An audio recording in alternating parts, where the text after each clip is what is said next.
Les fossiles, c'est effectivement, c'est très 19e siècle et début du 20e, parce qu'on utilisait ce que l'on trouvait sur le terrain. Les microfossiles sont venus largement après. C'est surtout, on les connaît depuis longtemps, hein. Déjà d'Orbigny a décrit des fossiles dans le bassin de Paris, des microfossiles.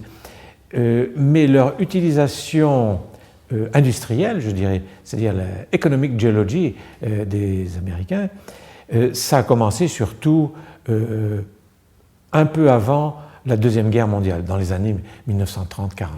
C'est là où on s'est rendu compte que ces microfossiles permettaient de dater aussi bien que les macrofossiles, parce qu'en choisissant des espèces qui ont une durée de vie courte, c'est-à-dire un quart, un demi, 1 million d'années, eh bien, ça permettait de bien localiser dans le temps les échantillons.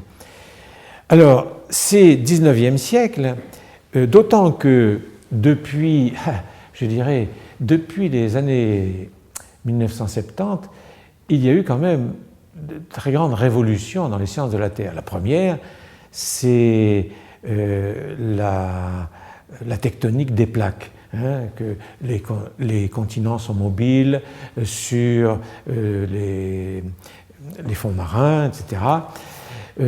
Ensuite, il y a eu les nouvelles techniques de photographie, le microscope électronique à balayage. Autrefois, pour dessiner les microfossiles, on regardait dans le microscope et avec une chambre claire, on dessinait les microfossiles très longs. Et c'est difficile à représenter, on fait des erreurs. Maintenant, le microscope électronique à balayage permet d'avoir des vues d'une précision extraordinaire et donc de voir des détails et donc d'affiner les déterminations, en particulier pour toutes les espèces qui sont petites. Dès qu'on descend en dessous de 0,5-0,3 mm, la détermination devient délicate, parce qu'au microscope, un microfossile de 0,1 mm, il faut mettre des objectifs qui grossissent beaucoup, donc avoir peu de profondeur de champ, et donc ça devient difficile à déterminer. Donc le microscope électronique à balayage a été un grand outil de figuration, et les rayons X également pour la détermination des minéraux, hein, des argiles par exemple, des micro-minéraux. Hein, vous faites une poudre broyée, vous déterminez aux rayons X très facilement le contenu, les analyses chimiques que l'on peut mener d'une manière beaucoup plus soutenue et de manière plus efficace. Et puis ensuite, il y a eu les nouvelles techniques de la sédimentologie et puis la géochimie. Par exemple, moi quand j'ai commencé, on ne parlait pas des isotopes du carbone ou de l'oxygène, qui maintenant sont choses courantes. Le problème, c'est que ça coûte cher. Une analyse de carbone isotopique, hein, C13, C12, une analyse d'oxygène isotopique au 18, au 16, ça coûte cher. Donc, il faut avoir des moyens. Et le problème, les universités n'ont pas les moyens. Donc, il faut s'associer obligatoirement à quelque chose d'industriel pour pouvoir travailler là-dessus. Alors, il y a quelques universités qui peuvent le faire, mais c'est toujours très difficile de mener à terme. Ces nouvelles techniques permettent également de caractériser certains niveaux. Et ces niveaux permettent de faire des corrélations. Donc on a moins besoin des microfossiles constamment, moins besoin des macrofossiles constamment.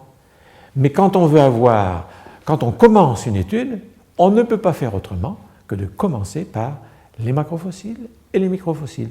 Et puis les microfossiles se sont très diversifiés. Autrefois, c'était surtout les foraminifères. Mais ensuite, il y a eu plus petits que les foraminifères. Les ostracodes, à peu près la même dimension. Les dinoflagellés. Alors là, ce sont des organismes, il faut des traitements pour les faire sortir de la roche, traitement à l'acide, etc. Donc, c'est petit, mais ça se voit encore au microscope. Et puis, il y a les nanofossiles. comme leur nom l'indique, c'est vraiment très petit. Dimension 1/1000 de millimètre. C'est-à-dire on atteint là le pouvoir de résolution du microscope, qui est d'environ 1 micron, c'est-à-dire 1/1000 de millimètre. Donc on voit des choses au microscope, et on l'a fait pendant un certain temps, mais c'est quand même pas très précis. Le microscope électronique à balayage a permis maintenant de voir, mais alors d'une manière extraordinairement précise, ces nanofossiles. Alors on utilise maintenant les nanofossiles, disons, il y a toute une gamme de fossiles qui sont utilisés maintenant et qui n'étaient pas à disposition autrefois, au XIXe siècle. Et c'est l'ensemble de ces techniques qui maintenant permet de pouvoir établir des corrélations assez rapidement. Puis alors maintenant, il y a la géophysique également, qui permet de voir l'allure des couches en sous-sol, et puis les échoradars, etc. Donc il y a des quantités de nouvelles techniques que les industriels, et en particulier les pétroliers, utilisent sans arrêt dans leurs laboratoires.